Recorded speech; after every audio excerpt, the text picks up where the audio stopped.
No se puede entender la lucha social en los últimos 50 años en México sin la participación decisiva de un cuadro fundamental, Adolfo Oribe, maestro, doctor, ideólogo, dirigente social y político que junto a muchas y muchos hace varias décadas iniciaron un proceso de construcción hacia una política popular. Vamos a hablar de teoría de transformación social, vamos a hablar de auténtica organización popular, vamos a hablar de ideología, vamos a hablar de batalla cultural en este primer episodio de Catapulta.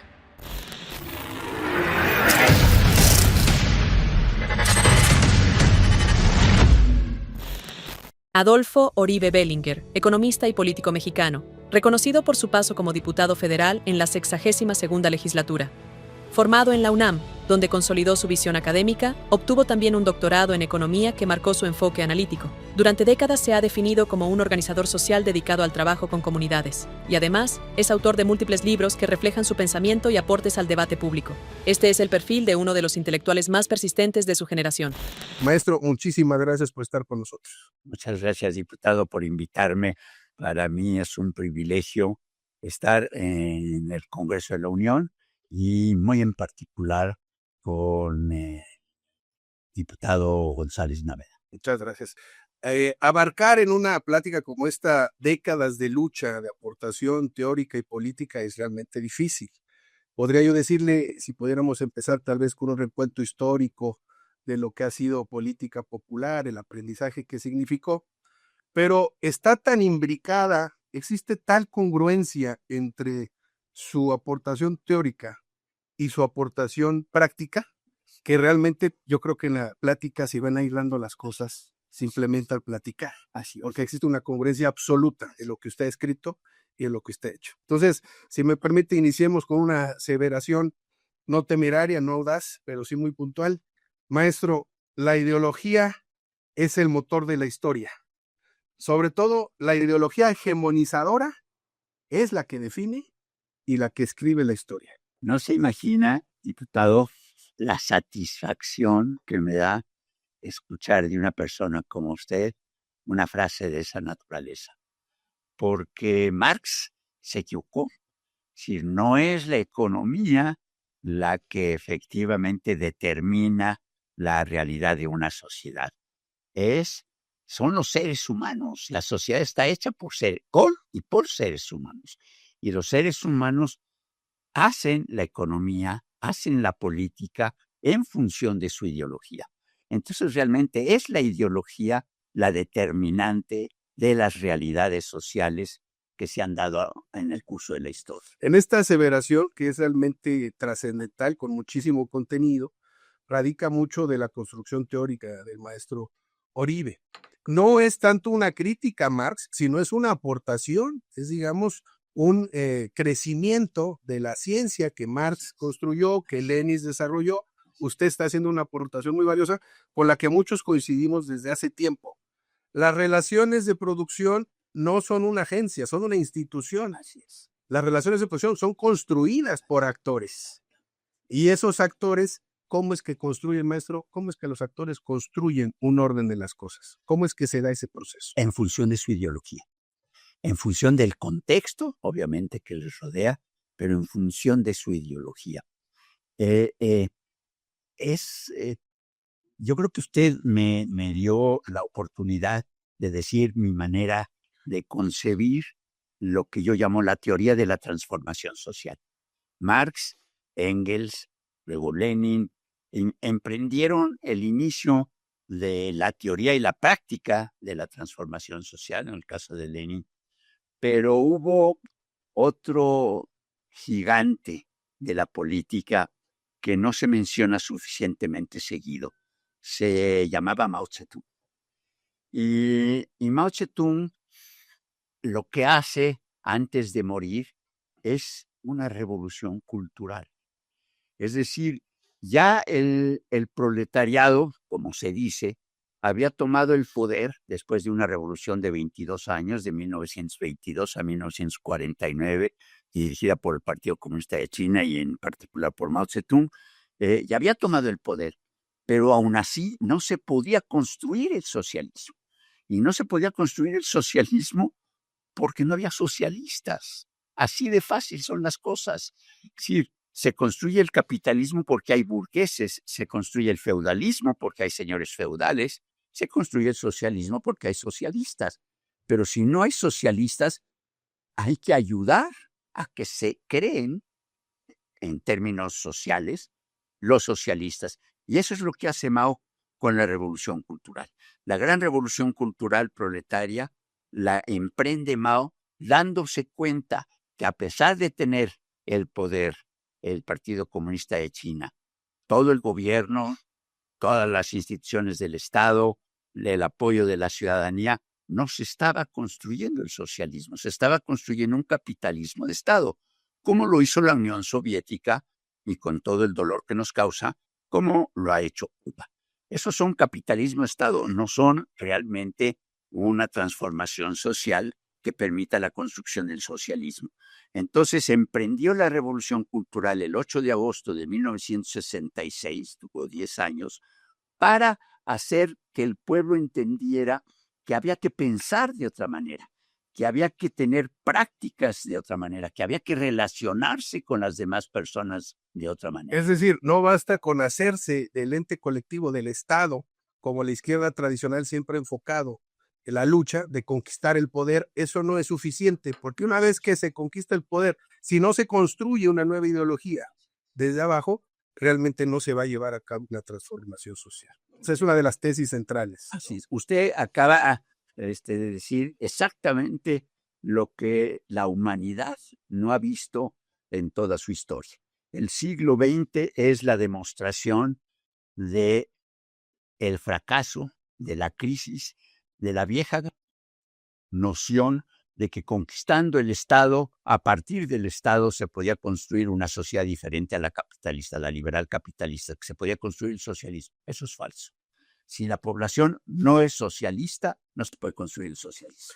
Y bajo el entendido de que la lucha por la ideología se libra en la mente de los ciudadanos, de los agentes, es que usted y muchas y muchos compañeros, después de 1968, inician algo que en buena medida define lo que ha sido la izquierda social en nuestro país, que es hacia una política popular, que es llevar a la práctica este proceso de realmente imbuirse en el pueblo para construir nuevas prácticas y nueva ideología. ¿Nos puede platicar un poco de cómo se da ese inicio y cuáles son los principales lineamientos políticos de política popular? Con mucho gusto, diputado. Bueno, verdaderamente no se imagina los premios que me está dando usted en este conversatorio. La clave es una frase que se acuñó desde entonces y que yo creo que es muy útil. ¿Quién es el sujeto de la historia? ¿El sujeto de la historia es el partido? ¿El sujeto de la historia es el líder? ¿O el sujeto de la historia es el pueblo? En el capitalismo, el sujeto de la historia son los burgueses, son los capitalistas, obviamente, y los políticos que trabajan en función de los intereses de los burgueses y de los capitalistas.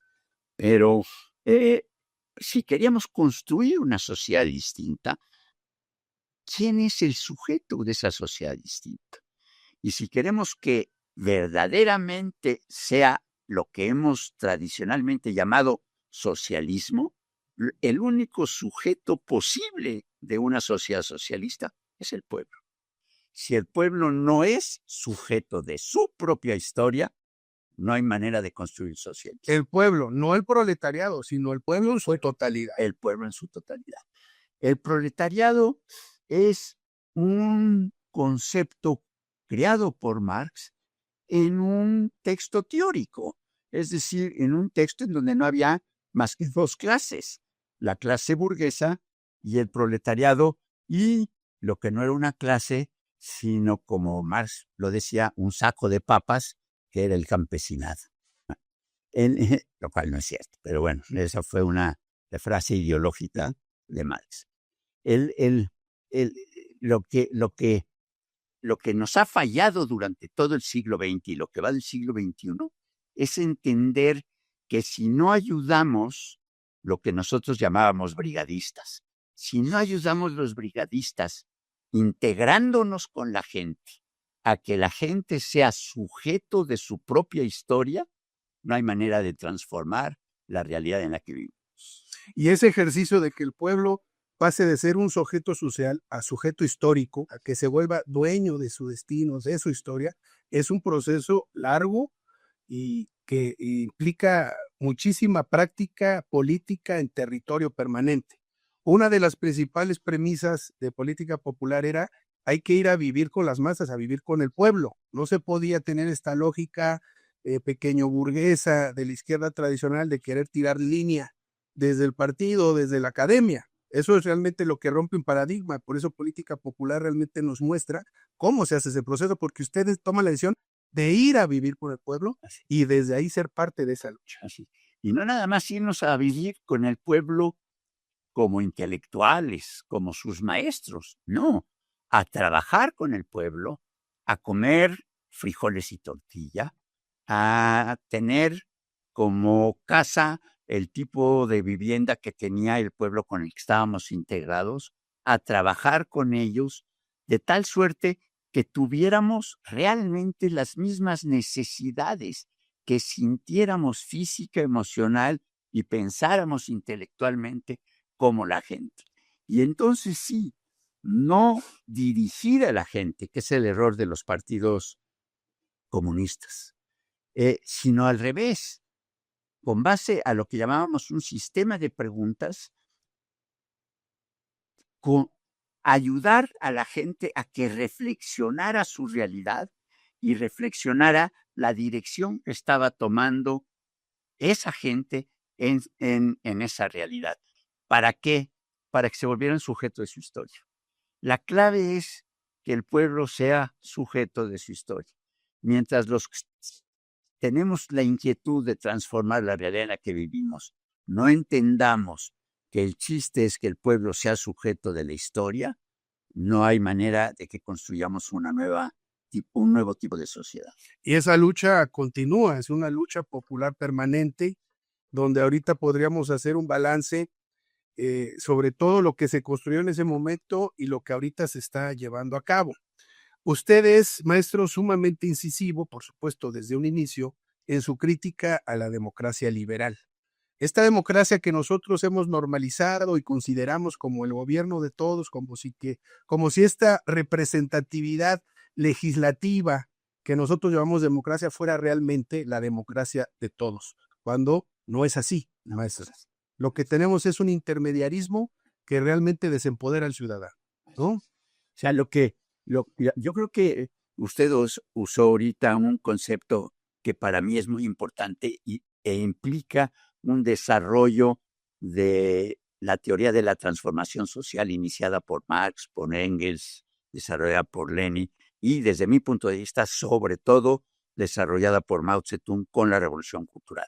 En el momento en que el 8 de agosto de 1966, el Comité Central del Partido Comunista de China, bajo la dirección de Mao Zedong, decreta que va a haber una revolución cultural, es decir, que el pueblo tiene el deseo y la posibilidad de rebelarse contra el propio Partido Comunista de China, es cuando realmente empezamos los seres humanos de este planeta, quizás haya seres humanos en otro planeta, a darnos cuenta que las revoluciones de las que estamos hablando, no otras, de las que estamos hablando, no implican nada más la toma del poder político nacional.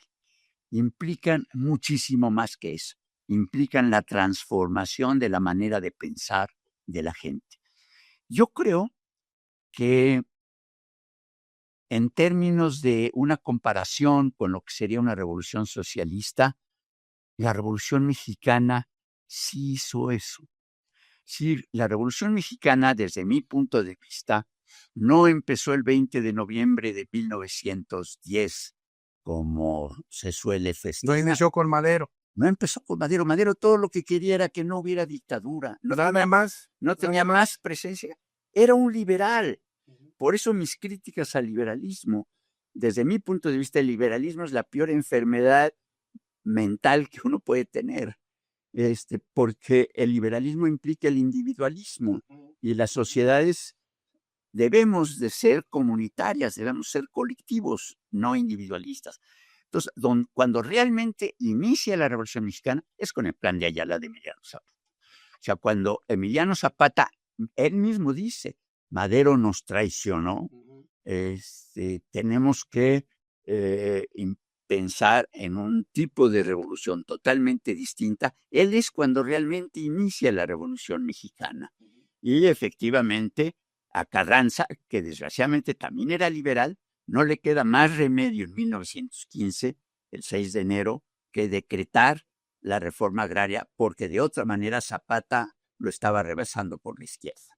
Y esta construcción de hegemonía, esta ideología hegemonizadora liberal, que es la que a nivel mundial ha construido un orden desde la mente de los ciudadanos, desde la aquiescencia de los ciudadanos que nos sometemos, que damos nuestro consentimiento, pues, a esta construcción política que es la democracia liberal, podría ser ubicada como liberal capitalista representativa. Claro. Esa representatividad política que es donde buscan ubicar trazos de democracia en los hechos no es, porque una vez que el ciudadano vota por un candidato, este candidato va y opera de acuerdo a su propia ideología. Porque no hay mandato imperativo. No hay mandato imperativo. ¿Cómo es que podemos avanzar? Porque en teoría, la teoría de la transformación social que usted ubica, robustece, enaltece y sobre la cual usted escribe y lleva a la práctica, habla de una dicotomía, un conflicto entre la democracia liberal y una democracia comunitaria como democracia posible, que ese es el segundo tomo de los que tenemos acá. Digamos, la democracia liberal como democracia fallida y una democracia comunitaria como democracia posible, que no conocemos. Es adentrarnos a nuevos territorios de combate político y de organización.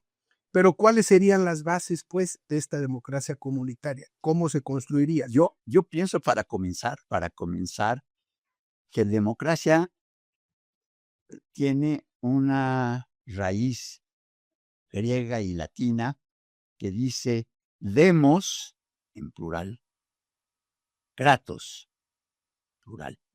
¿Qué quiere decir demos, plural? Que no es liberal.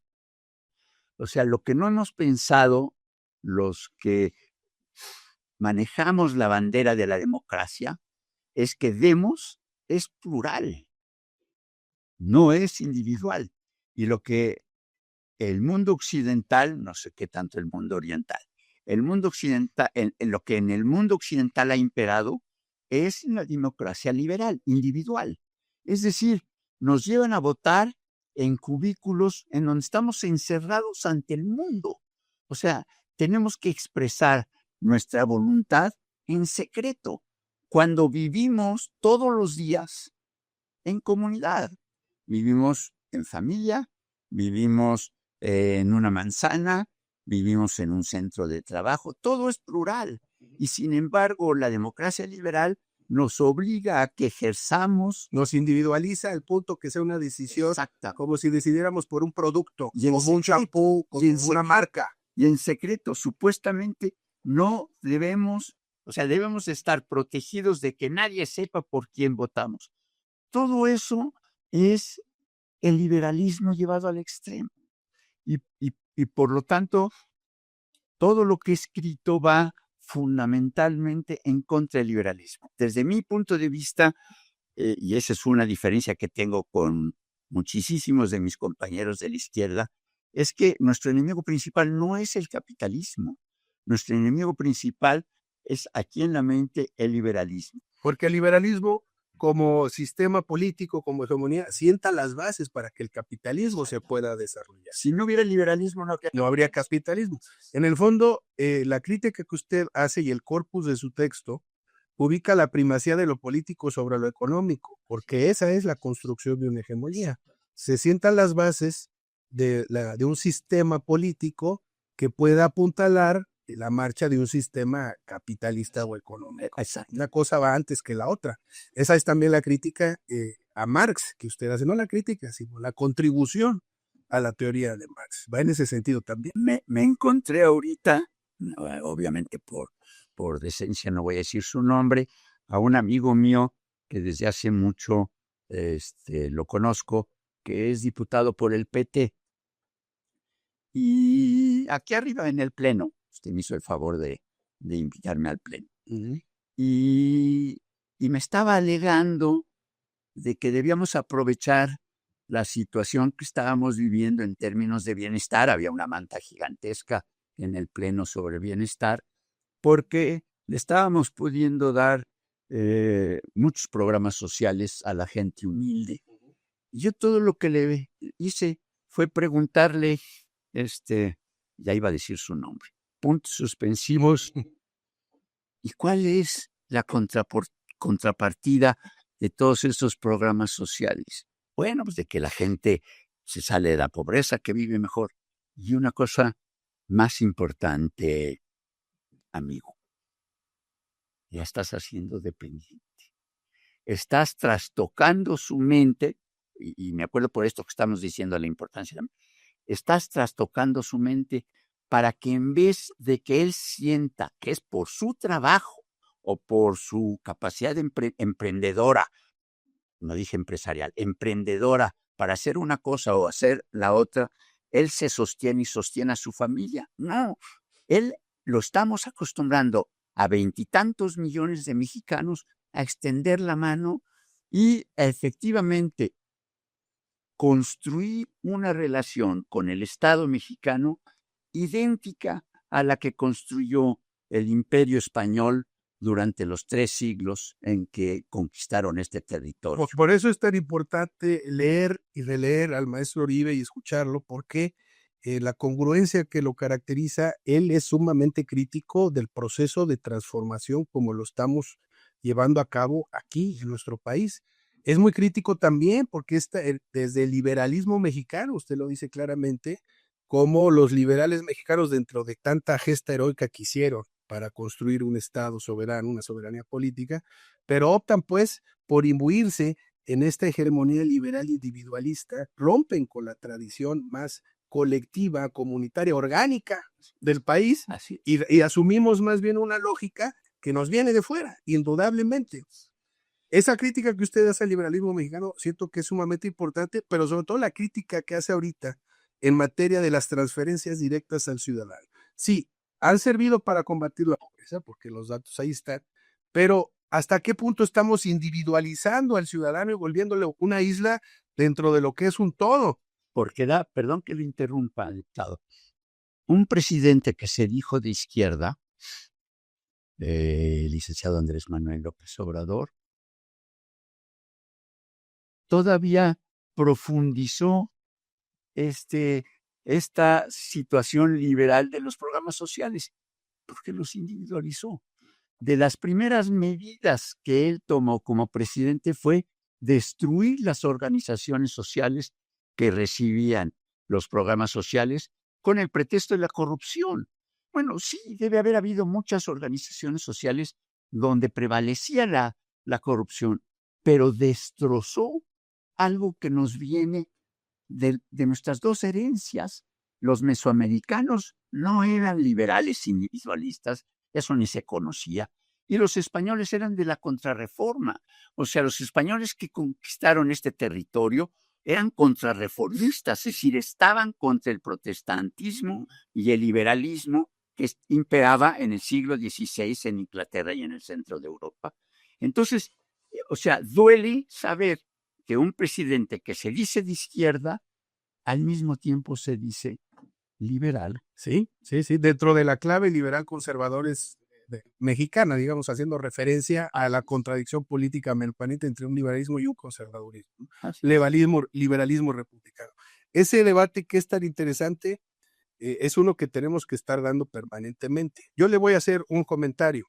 La crítica que hace sobre los programas han sido efectivos para que 13,5 millones de mexicanos salgan de la línea de la pobreza, pero sí se corre el riesgo de individualizar en lugar de construir convicción social comunitaria, que quienes luchamos por una transformación social sabemos que tenemos que hacerlo de manera colectiva, construir pueblo que sea sujeto histórico, pero hay una luz en el camino que yo pienso que tenemos que reconocer y fortalecer, que son ejercicios dentro de esta estrategia de bienestar de programas de bienestar como el de La Escuela es Nuestra. No sé si ha escuchado usted ese programa. Perdóneme mi ignorancia. Fíjese, pero se lo voy a platicar porque es muy valioso. A mí me ha tocado trabajarlo. Ese programa es construir comunidad porque el recurso para la escuela le llega a la comunidad, a las mamás, a los papás. Y ellos en asamblea deciden qué se va a hacer con el dinero y ellos en un comité de administración participativa comunitaria hacen la obra. Ellos contratan, ellos mandan, ellos dicen, ellos hacen. Y realmente es una revolución en las comunidades porque ha despertado ese principio organizativo empoderador del pueblo. Yo se lo comento, desde hace 6 años he trabajado muy de cerca con estos comités. Me tiene que invitar. Lo voy a invitar porque es realmente lo que sí se está haciendo bien. Claro. Es que el pueblo organizado ejerza recurso público de manera democrática y pueden generar, en ese momento, se genera un nuevo sentido común, que es la lucha por la ideología, sentido común, como lo decía Gramsci, o como usted lo maneja, el pensamiento razonador, pasar del pensamiento intuitivo al pensamiento razonador. La gente se organiza, ejerce el dinero y se empodera.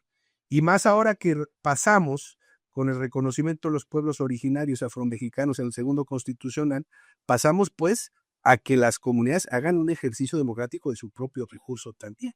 Y las comunidades de pueblos originarios donde estoy yendo me están diciendo, estamos preparados porque la escuela nuestra fue nuestro aprendizaje. Llevamos 5 o 6 años recibiendo dinero para las escuelas y ahora vamos a recibir para todo lo demás. Siento que ese es diputado. Lo voy a invitar, maestro, lo voy a invitar, pero la crítica que usted hace nos hace a nosotros tener claridad de que esa es la ruta, que necesitamos fortalecer esquemas como el de La Escuela es Nuestra. Sí, así debe ser todo. Todo el recurso debe de llevar a la comunidad para que se ejerza de manera colectiva y así contrarrestar esta inercia individualizadora de la transferencia. Si se pudiera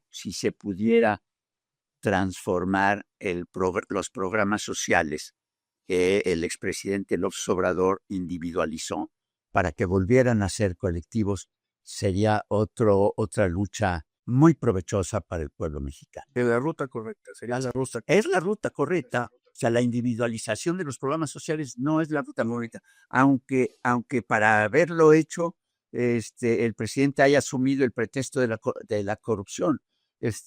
La corrupción es un mal menor a la individualización. Fíjese lo que me estoy atreviendo a decir. Sí.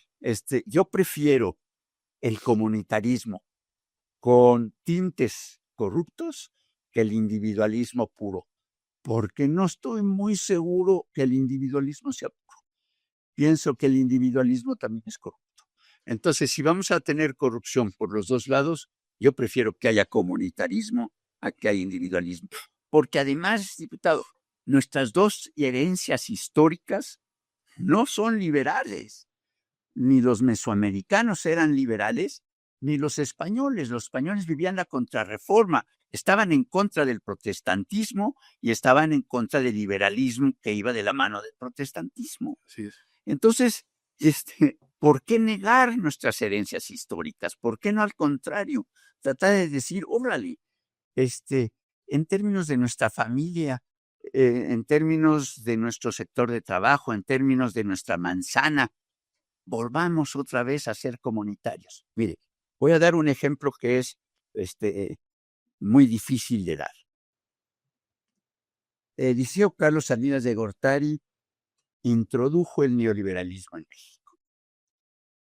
Pero, como la elección de 1988 fue muy discutida y siempre se pensó que había habido un fraude, para legitimarse, él echó a andar un programa que su servidor promovió. Solidaridad. Sí.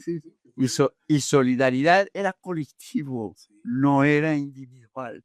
Fue el siguiente presidente, Ernesto Zedillo, el que lo individualizó, pero originalmente, aunque Salinas haya sido neoliberal en su manera de pensar y en muchas de las prácticas políticas que ejerció, Solidaridad sí dejó que fuera un programa de las comunidades, no individuales. Sí, en buena medida esto que estamos hablando de La Escuela es Nuestra, pues tiene muchas similitudes con lo que fue solidaridad en su momento, que eran las demandas colectivas comunitarias y que ellos hicieran las obras. Sí, estamos de acuerdo que ese es el camino, sin duda alguna, para el ejercicio democrático del recurso público. Maestro, para ir cerrando un poco, una parte de la construcción de esta teoría política de la transformación social pasa del reconocimiento de que el poder se construye en la mente de los individuos. Hay una frase recurrente entre muchos compañeros que estamos en esta lucha, creo que es de este gran dirigente sudafricano Biko, Stephen Biko, de que la arma más eficaz y potente del opresor es la mente del oprimido. Así es. Porque cuando existe consentimiento de nosotros de aceptar el orden de las cosas como se nos presenta, pues no estamos nosotros más que permitiendo que otros sean los que ejerzan el poder. Somos oprimidos por consentimiento. Y en buena medida, ese es el elemento sine qua non de toda hegemonía. Se construye un orden donde unos actores son los beneficiados y todos los demás consentimos porque se nos ha construido en nuestras mentes una serie de valores e intereses con los cuales conseguimos. Y eso es lo más triste de todo, ver a los desposeídos, a los más marginados, defendiendo incluso a veces por este ejercicio de la ideología a sus verdugos.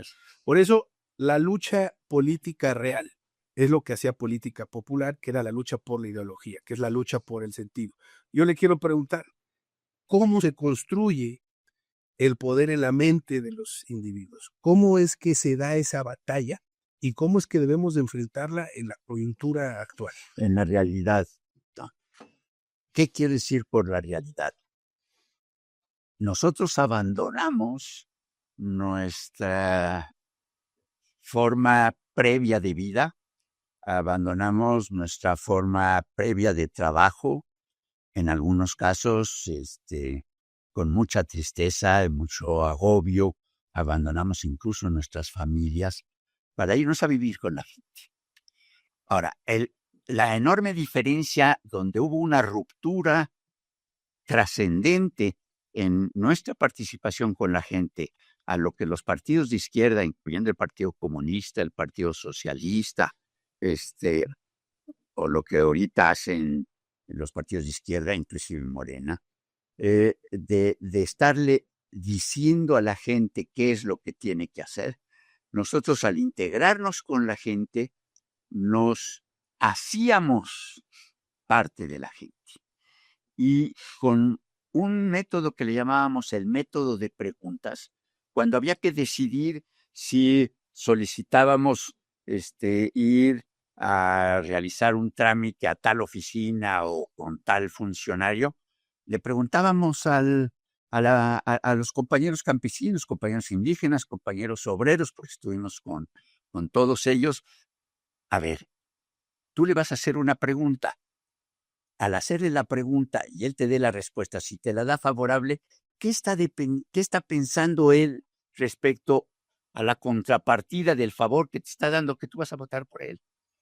Entonces, tenemos que pensar que hay que ayudar a la gente a que sea sujeto de su historia, a que no dependa para la realización de la solución de sus necesidades de los que tienen poder, el poder del dinero o el poder político. Y entonces se construye realmente desde abajo fuerzas populares, valga la redundancia, muy poderosas. Poder popular. Y política popular, que la política popular es hacer política al margen de las instituciones preestablecidas, hegemónicas y liberales. Entonces, una razón, porque todas las instituciones tienen poderes diónticos, es decir, poderes de deber hacer. Si uno prohibir, dejar así o al contrario, incentivar. Entonces, hay que salirnos de las instituciones para que efectivamente podamos hacer no lo que las instituciones nos dicen que hagamos, porque entonces estamos dentro del sistema. Sí. Para poder criticar y luchar contra el sistema, nos teníamos que salir del sistema. Y por eso se llamó política popular, porque lo dijimos en el documento que sacamos en 1968 después de la masacre de Tlatelolco, que se llamaba así, una política popular. Es decir, es popular porque está fuera de las instituciones. Uh-huh. O sea, no queremos hacer un partido porque el partido es una institución dentro del sistema institucional que está dominando y que está generando esta situación. Entonces, o sea, si tomamos muy en consideración la frase que usted acaba de mencionar de Stephen Biko, el luchador sudafricano de 1976, de que la opresión empieza en nuestras cabezas, en las cabezas de los oprimidos, si luchamos por independizarnos de esa opresión, por autonomizarnos, por ser sujetos de nuestra propia historia como pueblo, Sí. vamos a construir una realidad. Una democracia comunitaria, que es hacia donde debemos construir. Ahí radica la auténtica transformación social. Y eso sí pasa por asumir que estamos en una lucha política por debilitar la democracia liberal como la conocemos, Así es. por debilitar incluso instancias como la que yo soy parte, como este Congreso, que es una democracia de arbitraje y consenso social liberal representativa, que le falla en principio y en acción al principio del gobierno de todos, de la democracia popular. Hay que reconocerlo y avanzar por diluir estos poderes liberales y fortalecer los poderes populares. Así es. Esa es nuestra lucha. Así es. Y la verdad, diputado, yo no podría haberme imaginado un día más premiado que el día de hoy, escuchándolo a usted pronunciar las frases que usted acaba de pronunciar. Maestro, que este sea el primero de varios diálogos, por favor. Es mucho el contenido, es mucha la experiencia, imposible ponerlo en un solo episodio. Solo sí decirles que política popular, el ejercicio que muchas y muchos compañeros de lucha iniciaron del 68, sentó las bases para el empoderamiento de muchas regiones del país, desde las Cañadas en Chiapas hasta la siderúrgica de Lázaro Cárdenas, hasta Monclova, hasta la fábrica de Monclova, pasando por Veracruz. Muchos de mis compañeros cafetaleros vienen también de la lucha de la OID, eran parte de política popular también. Usted es el maestro de nuestros maestros, seguimos en esa ruta y maestro, lo invitamos a que pronto podamos seguir platicando. Yo encantado de la vida, diputado. Para mí verdaderamente no solamente ha sido un honor, sino una de mis máximas satisfacciones haber escuchado a un mexicano hablar como usted acaba de hablar. De eso se trata Catapulta. Estamos en la lucha, en la batalla comunicacional, la batalla por la hegemonía. Otro mundo es posible y lo tenemos que construir entre todas y todos. Acuérdate, el poder se disputa en la mente de todos. Te esperamos en el próximo episodio.